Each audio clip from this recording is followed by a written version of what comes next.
If there's one thing that the zombies community is good at, it's making tier list videos of all the zombies maps. And if I'm being honest, all of these tier lists are one thing: wrong. So today I'm going to give you guys the top 10 maps of all time. And this is not subjective. This is straight up the creme de la creme of zombies maps. The best of the best. So let's not waste any more time and get straight into it with the number 10 slot, which is none other than Ascension. Yes, Ascension gains the number 10 spot on this list for a couple of reasons. First, this is considered to be the first map to have an actual Easter egg in place, which already gives it a boost. On top of that, we are given some great training spots like under the rocket and by PhD, making for a good high round map. And lastly, you have to launch and destroy, if you want to, the rocket to unlock Pack-a-Punch, giving you an amazing cutscene-esque shot. I mean, what else do I have to say in regards to that? Okay, the number 9 slot is an odd one, but trust me, I know what I'm talking about. At number 9 we have the Prologue from World War II Zombies.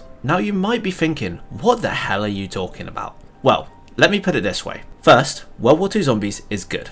Stop hating. But what this Prologue does is introduce you to World War II Zombies in such an immersive way. You start by waking up in the rubble of a crashed van you were in seconds ago.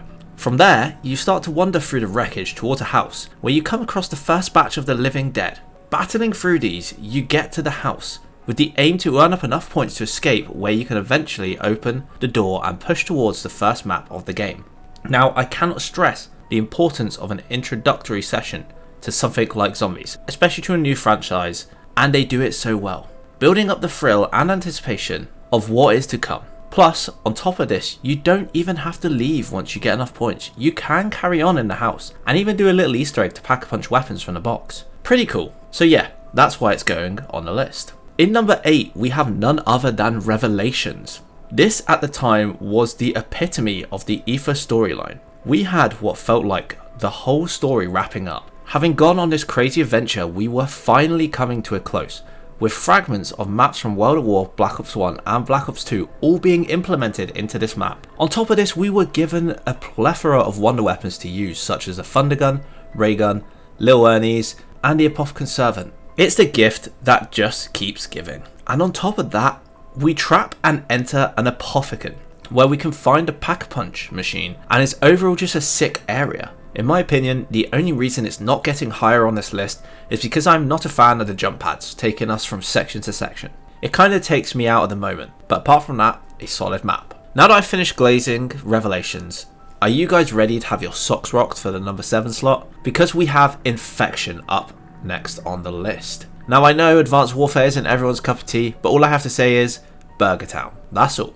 We can move on now. So for number 6, we are moving in a bit of a different direction, where I am actually going to give the number 6 slot to a custom map, that map being Left Behind, The Last of Us. Now I can hear you all already. Okay, and that can't count, that's a custom map. You can't do that, that's not fair on the other maps. Where? Cry more. This map is solid. Bringing The Last of Us to Call of Duty Zombies is the crossover we needed to see. It works so well. We're trapped inside a post-apocalyptic shopping mall where we were given just enough to survive, making our way through the map, looting salvage and finding magazines to boost our abilities. It truly feels like The Last of Us, and that's why it's getting the number 6 slot. Okay, we can move back to actual Zombies maps. You can stop typing mean comments below the video now. As we move into the top 5, I've decided that there is no better map to slot in the midway point than Forsaken. The finale of Cold War Zombies gave us a lot to unpack. Being dropped into western Ukraine, we start the fight just outside the facility, where we get a Moon-esque starting area, where we have to survive until the portal is fully operational. With the main difference being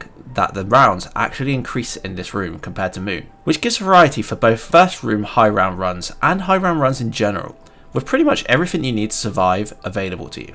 As we go through the map, we are introduced to the new enemy type, the Abomination, and also find out that the Forsaken is set loose to destroy this world, leading to a pretty good boss fight, and in my opinion, one of the better outros we've seen, which at the time made me hella eager for the release of Black Ops 6. On top of this, we have one of the strongest wonder weapons around, the Chrysalax, giving us a free fire option to shoot the crystals alongside one of the most powerful melee weapons we've ever seen. A truly great map. Now this next one might be down to nostalgia, and I'm happy to admit that, as I know you guys may not agree. But the number 4 slot goes to Outbreak, the Advanced Warfare version that is. I know, an odd one to say the least. I just remember seeing a trailer for this map when I was younger and I was instantly hooked. In my opinion, Advanced Warfare probably spent most of their budget on the cutscenes for these maps, because the quality is something else compared to what we've seen. Shame they had nothing left for the rest of the maps really. But yeah, I remember being so hyped for this to come out, and whilst I'll agree it wasn't the best, it has a special spot in my heart. Alright, we have made it into the top 3 maps of this list, and this one's a good one. It's Cold War's Outbreak. Whilst hated by some, I understand the vision that Treyarch had with this map. The versatility of various open world sections with multiple objectives to complete was at the time a complete 180 compared to the round based formula, and whilst not perfect, I can see the vision. It gave us so much considering what it is. And the biggest thing for me was the ability to add in various Easter eggs into the map throughout its life cycle. Whilst the first one being captured by Omega Group wasn't bad and did link the story, I think the map really shines with the second Easter egg variant, where we fight the massive Legion outside the missile silo. A fight that takes both skill and cunning to beat, and of course leads to one of my favourite quotes down the line from Peck.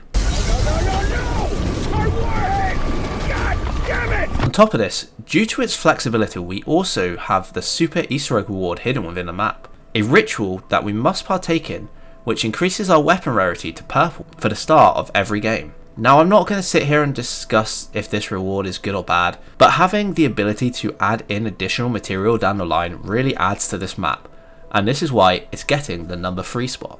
Now for the number 2 spot on this list, and once again we are going back to Black Ops 3, but to the customs, because at number 2 we have Leviathan. Now I don't think I really need to go into too much detail on this one, but it's a goddamn underwater map, dude. This is Moon but underwater. What else do I need to say? Every part of this map is insanely detailed and just top tier. Honestly, top tier and deserves this spot. With that said and done, we have come to the end of the tier list as we hit the number 1 spot. Let's get a drum roll for the best map of all time, please.